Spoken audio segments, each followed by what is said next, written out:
இப்போ நம்ம நிற்கிறது வந்து பார்த்துட்டிங்கன்னா எமக்கலாபுரத்தோட சந்தைப்பேட்டைன்னு சொல்லுவாங்க. சந்தை.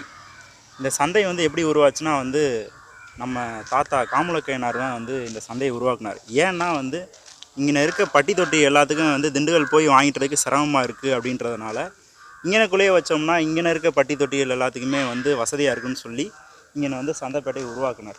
உருவாக்கி இப்போ இந்த வந்து புதுப்பிக்கப்பட்டு இந்த கட்டடம்லாம் கட்டியிருக்காங்க. அதே மாதிரி பார்த்துக்கிட்டிங்கன்னா அது வந்து அல்லாஹ் கோயில். அல்லாஹ் கோயில்னு சொல்லுவாங்க. ஆனால் வந்து 3 சமூகத்தினரும், அதாவது கிறிஸ்டின், முஸ்லீமு, இந்துக்கள் 3 பேருமே வந்துட்டு சாமி விடுவாங்க, எல்லாம் பண்ணுவாங்க. எனக்கு தெரிஞ்சு அல்லாஹ் கோயிலில் தீ மிதிக்கிறது வந்து அது பூ மிதின்னு சொல்லுவாங்க. தீ மிதிக்கிறது வந்து இந்த ஒரு கோயிலில் தான் நடக்கும். வருஷத்துக்கு ஒரு டைம் நடக்கும். அது இந்த கோயிலில் தான் நடக்கும். இது ஒரு பெரிய ஹிஸ்ட்ரி. அதே மாதிரி இந்த புளியாமரம்லாம் அப்போதைக்கு வச்ச இந்த ரோட்டில் நான் சொல்லியிருந்தேன்ல, அங்கே நம்ம திண்டுக்கல்லேருந்து கனவாப்பட்டி வரைக்கும் ரோட்டில் புளியாமரம் வச்சது நம்ம தாத்தா தானே. அந்த புளியாமரத்தோடு சேர்த்து இந்த புளியாமரம் வச்சது தான். இப்போ இந்த புளியாமரம் இருக்குது, அந்த ரோட்டில் இருக்க புளியாமரத்தெல்லாம் அறுத்துட்டாங்க. ஸோ இது ஒரு அடையாளம். இது ஒரு சந்தைப்பேட்டை, இது பெரிய பேட்டை சார். இது என்ன கோயிலுங்க சார்? இது கோட்டைக்கருப்பு கோயில் சார். இது வந்து எங்கள் ஜமீன் கோட்டைக்கு வந்து 4 மூலைக்கு, ஜமீன் கோட்டைக்கு 4 மூலைக்கு காவல் காத்து வந்த எங்களுக்குன்னு உரிய கோயில் சார். இது பயங்கரமான பவர்ஃபுல்லான கோயில் சார். இந்த கோயிலுக்கு ஒரு பெரிய ஹிஸ்ட்ரியே இருக்குது சார். இதுக்கு பார்த்துக்கிட்டிங்கன்னா வந்து ஜல்லிக்கட்டு எங்கெங்கெல்லாம் போகிறாங்களோ அங்கே போகிறதுக்கு முன்னாடி இங்கே வந்து இந்த கோயிலில் வந்து இந்த இடத்துல வந்து கட்டி சாணம் போட்டதுக்கப்புறம் நம்ம திருநீர் வந்து அந்த ஜல்லிக்கட்டுக்கு அந்த காளைக்கு வந்து நம்ம போட்டோம்னா போகிற ஓட்டம் வந்து சிறப்பாக இருக்குன்னு சொல்லி அந்த காலத்தில் வந்து கொடிவேலி ஜாப்தாவில் வந்து எங்களில் எழுதி வச்சுருக்காங்க சார். இது அந்தளவுக்கு பெருமை மிகுந்த இந்த கோயில் சார். இந்த கோயில் இதுக்கு இன்னும் பல ஹிஸ்ட்ரிகள் இருக்குங்க சார். எனக்கு தெரிஞ்சது இதுதான். இதில் வழிபட்டு போனால் சிறப்புகள் நிறையா நடக்கும் சார்.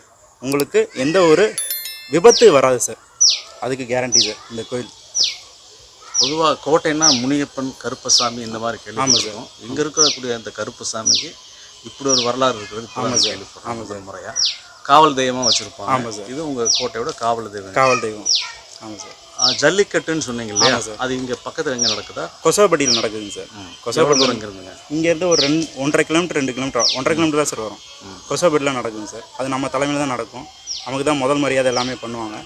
அங்கே நடக்க போகிறதுக்கு முன்னாடி முன்னோர்கள் அப்போல்லாம் இருந்தவங்களாம் வந்து இங்கே வந்து சாணம் கண்டிப்பாக வந்து சாணத்தை போட்டதுக்கப்புறம் திருநீர் போட்டு, ஏன்னா அந்த ஒரு சில நிமிடங்கள் இருக்கணும், அந்த காளைகள் வந்து ஒரு சில நிமிடங்கள் இங்கே இருக்கணும், இருந்து சாணம் போட்டு அந்த அதுக்கப்புறம் நம்ம வந்து திருநீர் போட்டோம்னா இன்னும் சிறப்பு வாய்ந்தது சார். போகிற ஓட்டம் நமக்கு சாதகமாகவே அமையும்னு சொல்லி முன்னோர்கள் வந்து நம்பிக்கையாக இது பண்ணியிருக்காங்க சார். இப்போ நம்ம நிற்கிறது வந்து பார்த்திங்கன்னா எமக்கலாபுரம் ஜமீன்தாரோட வம்சாவளி மாலக்கோயிலில் தான் நம்ம நிற்கிறோம். நம்ம மாலக்கோயில்னால் என்னங்க சார்? அது மாலக்கோயில்னால் என்னென்ன சார், நம்ம முன்னோர்களை வந்து இங்கே வச்சு வணங்குறது தான் சார்.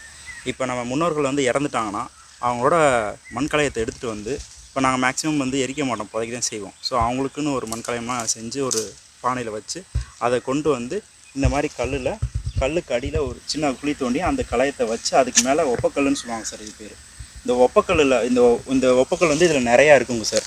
இது ஒப்பக்கல் ஏன் வைக்கிறதுனா, நம்மளோட வீட்டில் வந்து எத்தனை பேர்லாம் இருந்தாங்க, எத்தனை பேர்லாம் ஆட்சி பண்ணியிருக்காங்க, செஞ்சுருக்காங்க, எத்தனை ஆண்கள் பெண்கள் எத்தனை பேர்லாம் இருந்திருக்காங்கன்னு சொல்லி நமக்கு ஒரு கணக்குக்காண்டி இதில் இந்த ஒப்பக்கல் வைக்கிறது சார். இன்னொன்று முக்கியமாக என்னென்னா வந்து நம்ம முன்னோர்களே நம்ம வழங்குறது, நம்ம வந்து தெய்வமாக வந்து நம்ம வழங்குறதுனால நமக்கு இன்னும் மேன்மேலும் நன்மை கிடைக்குன்ற ஒரு நம்பிக்கையினால் பண்ணிகிட்ருக்கோம் சார். இது வந்து அப்போ இருந்து இப்போ வரைக்குமே இது இன்னமும் நாங்கள் வந்து வழிபாடு பண்ணிட்டு தான் சார் இருக்கோம் நம்ம.